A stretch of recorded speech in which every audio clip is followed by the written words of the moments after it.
melalui sambungan Silakan. Zoom bersama kami, Bang Refli. Bang Refli Harun.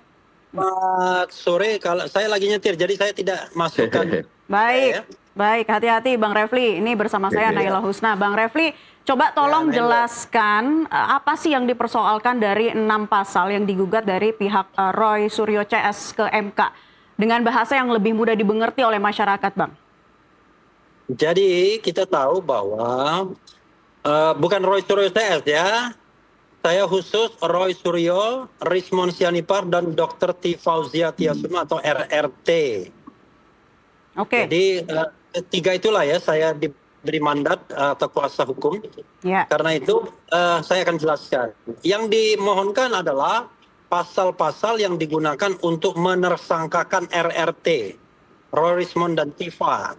Yaitu pasal 310 KUHP lama, pasal 311 KUHP lama, pasal 27 Undang-Undang ITE, pasal 28 ayat 2 Undang-Undang ITE, pasal 32 ayat 1 Undang-Undang ITE, dan pasal 35 Undang-Undang ITE.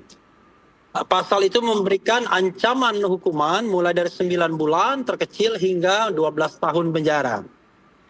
Nah, ada satu interpretasi yang kami inginkan ya terhadap penggunaan pasal-pasal tersebut, bahwa seharusnya kalau itu berkaitan dengan public interest atau urusan publik atau public affairs, maka pasal-pasal itu tidak bisa digunakan untuk menjerat seorang peneliti atau seorang warga negara yang menyatakan pendapatnya baik secara lisan dan tulisan, karena itu dilindungi oleh konstitusi sebagai constitutional right.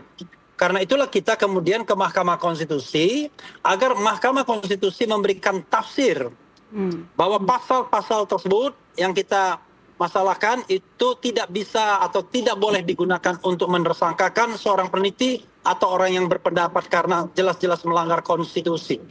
Itu secara garis besarnya ya. Tetapi ini tidak hanya untuk kepentingan RRT, tetapi untuk kepentingan kita semua. Jangan lupa kita menahbiskan diri kita sebagai negara konstitusional demokrasi. Negara konstitusional demokrasi itu adalah negara yang menghargai, yang melindungi perbedaan pendapat, menyampaikan opini, menyampaikan pendapat baik secara lisan dan tulisan. Dan kalau seandainya Anda tidak setuju dengan pendapat yang disampaikan orang, maka balaslah dengan pendapat. Seperti yang dikatakan Profesor Aceng, ahli bahasa, dia tidak melihat adanya fitnah, penghinaan, dan lain sebagainya. Yang dia lihat adalah sebuah mempertanyakan ya, atau sebuah pertanyaan, atau meragukan, atau sesuatu yang dia nyatakan. Jadi kalau misalnya orang meragukan, silakan dijawab dengan fakta yang lebih meyakinkan. Apa yang diragukan misalnya, bahwa ijazah Jokowi asli. Bahkan berdasarkan penelitian Roy Suryo, Rismon Sianipar, dan T. Fauzia Tiasuma, 99,9% ijazah itu palsu. Ijazah palsu yang mana? Ya, ijazah yang sudah keluar selama ini, yang diakui oleh pendukung Jokowi sebagai asli. Yang disampaikan oleh Bareskrim Mabespori pada press conference tanggal 22 Mei 2025. Nah, itulah subjek penelitian yang dilakukan oleh RRT. Ya. Jadi kawan-kawan semua ya, jangan salah bahwa permohonan ini ingin justru lebih meneguhkan prinsip-prinsip negara hukum yang kadang-kadang lalai ditegakkan bahkan oleh seorang mantan kepala negara sendiri yang tidak paham bahwa negara kita adalah negara hukum yang demokratis. Sehingga menggunakan hak-haknya sebagai warga negara biasa untuk kemudian melaporkan orang yang melakukan penelitian berpendapat. Nah, kalau pelajaran ini tidak sampai kepada Pak Jokowi, prihatin saya sebagai warga negara ya. Bagaimana seorang presiden justru secemen itu ya, gitu. Bang Refli, gitu. Jadi tujuan dari gugatan ini agar pasalnya diubah atau diperluas sih sebetulnya?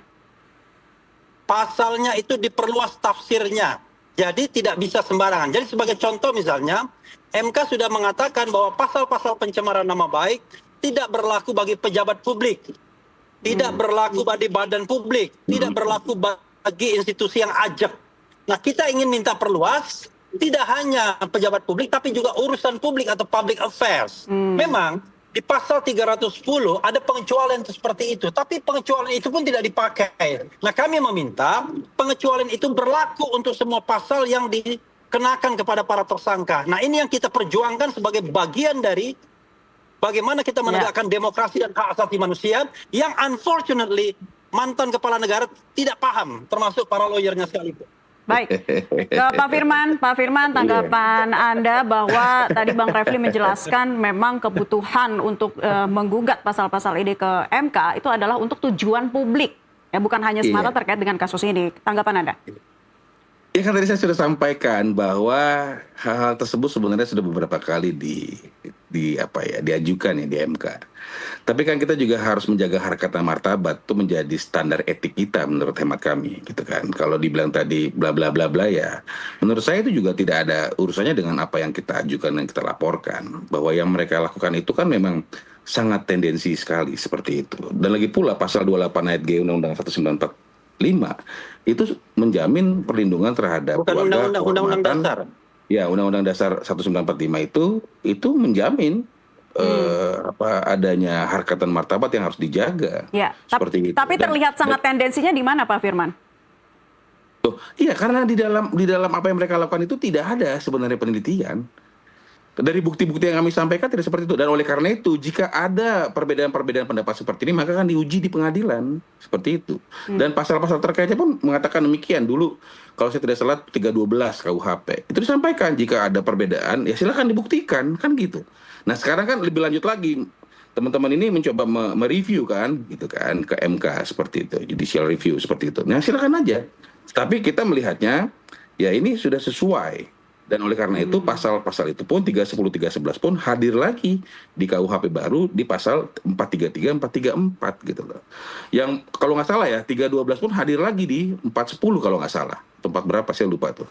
Bahwa memang ketika ada perbedaan suatu pendapat maka diuji di pengadilan seperti itu. Dan saya pikir itu menjadi suatu konsekuensi logis dan harus kita juga secara fair jangan menghina atau mencemarkan nama baik dan atau menjatuhkan martabat orang lain. Saya pikir itu menjadi standar etik.